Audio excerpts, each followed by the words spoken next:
I saw this video last year of this woman who was a stay-at-home mom, and she depended 100% on her husband financially. And she said one day they had an argument, and the argument ended with him saying, okay. And she said the way that he said it sent chills through her spine. And she said she finally woke up to the realization that this man holds her livelihood in the palm of his hands. He could literally wake up the next day, walk out of the front door, start a completely new life somewhere else, and she would be fucked. And she immediately tried to find some kind of way that she can bring in money. She still had to pick up her kids from school and do all that sort of thing, but she found some kind of way to where she could have some kind of stream of income and start saving money in an account all her own. A lot of women argue me on this all the time, and they tell me how much they love their partner and their partner would never do this and never do that. First and foremost, you can't control death, okay?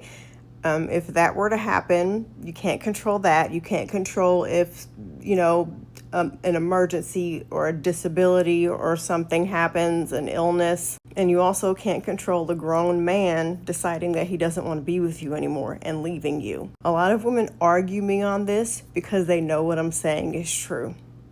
If their man's income ceased to exist, they would be fucked.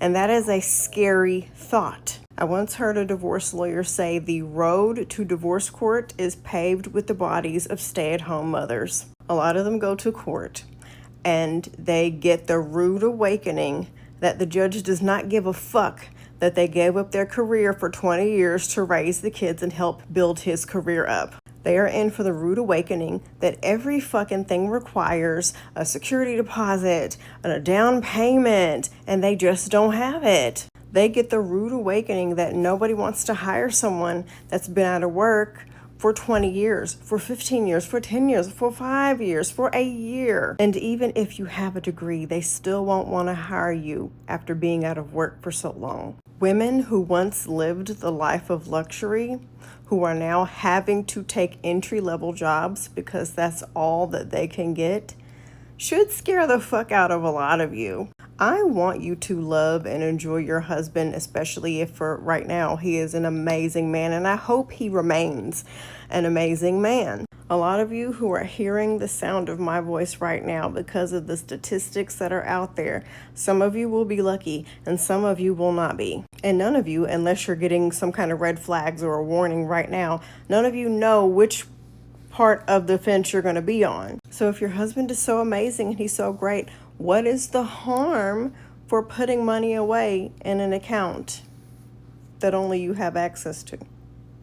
What's wrong with that? Well, I don't want to wish bad. Listen, I have car insurance, but I don't want to be in an accident. I don't want my kids to be harmed. But just in case something happens, I have that in place. Because the only person that you can control is yourself. And knowing that, you should have something put in place so that you're always protected, you and your kids.